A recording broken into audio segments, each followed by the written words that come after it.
हम बात करने वाले हैं, इसका नाम है Z इंडेक्स, आप इसको Z इंडेक्स भी बोल सकते हैं। इस प्रॉपर्टी का काम है ये बताना कि वेबसाइट के ऊपर कौन सी चीज ऊपर वाले लेवल पर आएगी और कौन सी चीज नीचे वाले लेवल पर आएगी। इसका एक बेसिक सा एग्जांपल ले लेते हैं कि लेट्स सपोज हमने एक वेब पेज बनाया और उस वेब पेज के ऊपर हमारे पास डिफरेंट डिफरेंट एलिमेंट्स है। एक एलिमेंट है जो कुछ यहाँ पर हमने क्रिएट किया है, मैं बॉक्स मॉडल की फॉर्म में उनका सिर्फ बॉक्स शेप आपको दिखा रही हूँ। एक एलिमेंट है जिसको हमने इसके ऊपर ओवरलैप करके क्रिएट कर दिया एक तरीके से। अब यहाँ पर हम कह सकते हैं कि ये वाला जो ब्लू एलिमेंट है ये थोड़ा सा नीचे की तरफ आ रहा है स्क्रीन में, और ये वाला जो येलो कलर वाला एलिमेंट है ये इस ब्लू वाले एलिमेंट को यहाँ से इस कॉर्नर से ओवरलैप कर रहा है। तो जब भी एलिमेंट्स ओवरलैप होते हैं यानी एक दूसरे के ऊपर आ जाते हैं, उनकी लेयर बन जाती है, तो वहां पर एक स्टैक फॉर्म हो जाता है। स्टैक वैसे तो एक डेटा स्ट्रक्चर होता है तो उसके हम डिटेल में नहीं जाएंगे, पर स्टैक को हम इस तरीके से समझ सकते हैं कि लेवल्स, जैसे हमने बुक्स को एक के ऊपर एक के ऊपर एक के ऊपर बुक्स अगर रख दी तो वो क्या बन गया, बुक्स का एक स्टैक बन गया।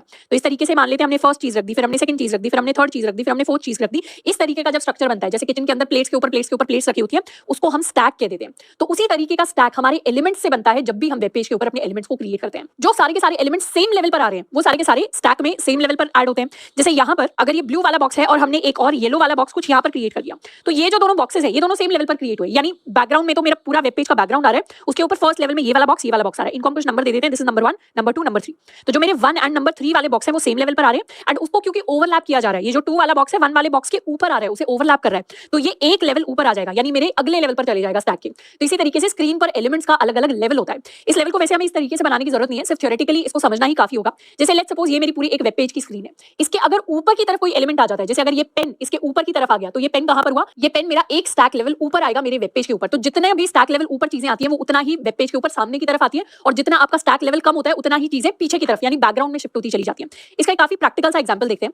हमने क्या किया है, अपनी एक index.html फाइल बनाई है जिसके अंदर Z इंडेक्स हमने हेडिंग दी है, उसके अंदर 3 div बॉक्सेस हमने क्रिएट किए हैं। style.css के अंदर हमने अपने बॉक्स को कुछ स्टाइलिंग दे दी है, कुछ बैकग्राउंड कलर दे दिया है। इसके अलावा हमने 1 और 2 को एक डिफरेंट बैकग्राउंड कलर दिया है। अब एक बार वेब पेज पर जाकर देखें तो हमारा वेब पेज कुछ ऐसा दिखाई देता है। अभी क्या है, अभी ये मेरा फर्स्ट बॉक्स है, ये मेरा सेकंड बॉक्स है, ये मेरा थर्ड बॉक्स है।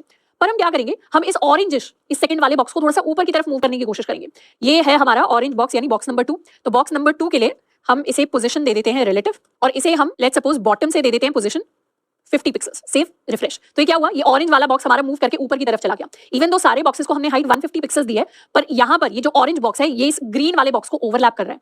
इसे अगर हम इंस्पेक्ट करें तो इंस्पेक्ट करके पता चलेगा कि ये यहाँ पर जब हम 1 वाले बॉक्स पे स्क्रॉल करेंगे तो इतनी पूरी की पूरी 150 पिक्सेल्स की विड्थ है हमारे ब्लू वाले बॉक्स की, एंड 2 वाले पर जाएंगे तो इतना एरिया है हमारे ऑरेंज वाले बॉक्स का। पर जैसे ही हमने इस बॉक्स नंबर 2 को पोजीशन रिलेटिव दे दी और बॉटम से 50 पिक्सेल्स मूव कर दिया, यानी जो इसकी ओरिजिनल पोजीशन थी उससे इसे 50 पिक्सेल्स ऊपर की तरफ मूव कर दिया, तो ये अब क्या कर रहा है, ये ऑरेंज बॉक्स अब इस ग्रीन वाले बॉक्स को ओवरलैप कर रहा है। ओवरलैप करने की वजह से क्या हो रहा है, ऑरेंज वाला बॉक्स स्क्रीन में सामने की तरफ आ रहा है और ये ब्लू वाला बॉक्स, ये ब्लूइश ग्रीन बॉक्स हमारा स्क्रीन पर पीछे की तरफ जा रहा है। तो यहाँ पर कह सकते हैं यहाँ पर स्टैक लेवल में क्या हो रहा है, ये ऑरेंज बॉक्स सामने की तरफ है या ऊपर की तरफ है, एंड ये ग्रीन वाला बॉक्स नीचे की तरफ है। तो जब भी हम एलिमेंट्स का स्टैक लेवल कंट्रोल करना चाहते हैं, यानी हमें स्क्रीन पर कौन सी चीज ऊपर दिखानी है और कौन सी चीज नीचे दिखानी है जब भी दो एलिमेंट्स ओवरलैप करें, तो उसके लिए जिस प्रॉपर्टी को हम यूज करते हैं वो होती है हमारी Z इंडेक्स प्रॉपर्टी। तो Z इंडेक्स या Z इंडेक्स प्रॉपर्टी क्या करती है, overlapping elements with larger Z index cover those with smaller one. अगर हमारे दो एलिमेंट्स ओवरलैप कर रहे हैं, एक छोटा साइज का डायग्राम बना लेते हैं। लेट्स सपोज ये हमारा फर्स्ट एलिमेंट है एंड लेट्स सपोज ये हमारा सेकंड एलिमेंट है, और ये एक दूसरे को ओवरलैप कर रहे हैं।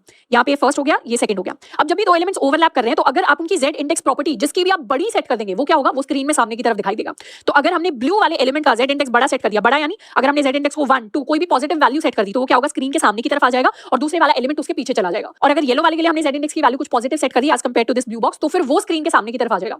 बाय डिफॉल्ट सारे के सारे एलिमेंट्स का Z इंडेक्स 0 होता है, या फिर इसे हम ऑटो भी कह सकते हैं, यानी ऑटोमेटिकली सारे के सारे एलिमेंट्स सेम लेवल पर होते हैं। अब सेम लेवल पर जब भी एलिमेंट्स होंगे, यानी अभी इस एलिमेंट का भी बाय डिफॉल्ट Z इंडेक्स 0 है, इसका भी Z इंडेक्स 0 है, इसका भी Z इंडेक्स 0 है। जब भी सेम लेवल पर सारे के सारे एलिमेंट्स होते हैं तो CSS के अंदर जिस एलिमेंट की प्रॉपर्टीज बाद में डिफाइन होती है वो स्क्रीन पे ऊपर की तरफ आता है अगर कभी भी ओवरलैप होता है तो। पर इस चीज को हम चेंज कर सकते हैं। तो लेट्स सपोज अगर हमें अब 1 को सामने की तरफ लेके आना है, क्योंकि 1 यहाँ पर छुपा हुआ है, तो हम क्या करेंगे, उसकी Z इंडेक्स प्रॉपर्टी को चेंज करेंगे। तो Z इंडेक्स को चेंज करके हम कर सकते हैं 1, इसे करेंगे save and refresh. But refresh करने से कोई चेंज नहीं आएगा, इसीलिए नहीं आएगा क्योंकि Z इंडेक्स प्रॉपर्टी की एक खास चीज होती है कि Z इंडेक्स आप सिर्फ उन्हीं एलिमेंट्स के लिए सेट कर सकते हैं जिनको हमने कोई पोजीशन दे रखी हो। मतलब जिस भी एलिमेंट की पोजीशन या तो स्टैटिक होगी या फिर उसके पास डिफॉल्ट पोजीशन होगी, उस एलिमेंट के लिए Z इंडेक्स प्रॉपर्टी को हम सेट नहीं कर सकते। तो अभी क्या है, ये जो 1 वाला बॉक्स है इसके लिए पोजीशन अभी बाय डिफॉल्ट दी गई है। अगर इसके लिए हमने पोजीशन स्टैटिक भी रखती होती, let's give it a position static, तो भी रिफ्रेश करेंगे तो कोई चेंज नहीं आएगा, क्योंकि जब तक एलिमेंट के पास डिफॉल्ट पोजीशन या स्टैटिक पोजीशन है तब तक आप उसकी Z इंडेक्स की प्रॉपर्टी को चेंज नहीं कर सकते। लेकिन जैसे ही हम इस एलिमेंट को पोजीशन रिलेटिव दे दें और अब रिफ्रेश करें, तो अब क्या हुआ, ये ग्रीन वाला बॉक्स सामने की तरफ आ गया। तो एक दो चीजें ध्यान से याद रखनी है। सबसे पहला ये कि जब भी ओवरलैपिंग एलिमेंट्स होते हैं तो ओवरलैपिंग एलिमेंट्स के केस में हमारा Z इंडेक्स डिसाइड करता है कौन सा एलिमेंट लेवल में बाहर की तरफ या ऊपर की तरफ आएगा, कौन सा एलिमेंट पीछे की तरफ यानी बैकग्राउंड की तरफ जाएगा। दूसरी चीज, जब भी हम Z इंडेक्स की बात करते हैं तो बाय डिफॉल्ट सारे के सारे एलिमेंट्स का Z इंडेक्स या तो 0 होता है या उसको ऑटो सेट कर दें तो भी वो 0 के बराबर ही होगा। अगर हमें किसी एलिमेंट के Z इंडेक्स को चेंज करना है तो उसके लिए उस एलिमेंट की पोजीशन स्टैटिक या डिफॉल्ट नहीं होनी चाहिए, या तो पोजीशन एब्सोल्यूट हो या रिलेटिव हो या कोई और पोजीशन सेट हो, बट स्टैटिक या डिफॉल्ट पोजीशन के लिए Z इंडेक्स वैल्यू चेंज नहीं हो सकती किसी भी एलिमेंट की। एंड इसके अलावा Z इंडेक्स को हम पॉजिटिव भी सेट कर सकते हैं, हम नेगेटिव भी सेट कर सकते हैं। जितना Z इंडेक्स पॉजिटिव होगा, यानी यहाँ पर Z इंडेक्स क्या है, पॉजिटिव है, उतना ही वो बाहर की तरफ आएगा या ऊपर की तरफ आएगा। तो इसको हम कह सकते हैं कि ये अपर लेवल की तरफ आता चला जाएगा, और जितना भी Z इंडेक्स नेगेटिव होगा उतना ही वो लोअर लेवल पे चला जाएगा, मतलब पीछे की तरफ छुपता चला जाएगा। तो यहीं पर अगर इस ग्रीन को हम Z इंडेक्स दे देते -1 सेव रिफ्रेश, तो उससे क्या होता है, ये दोबारा पीछे की तरफ चला जाता है। यहाँ हम 2 के लिए भी Z इंडेक्स चेंज कर सकते हैं क्योंकि उसे हमने ऑलरेडी पोजीशन रिलेटिव दे रखी है। तो अगर हम 2 को Z इंडेक्स दे दें, लेट्स सपोज हमने 1 को Z इंडेक्स दिया है 1 और 2 को हमने दे दिया 2, तो उस केस में क्या होगा, जिसका Z इंडेक्स बड़ा है वो बाहर की तरफ आएगा, यानी ये ऑरेंज बाहर की तरफ आएगा। इसे कर लेते हैं सेव रिफ्रेश, तो क्या हुआ, ये ऑरेंज बाय डिफॉल्ट बाहर की तरफ आएगा।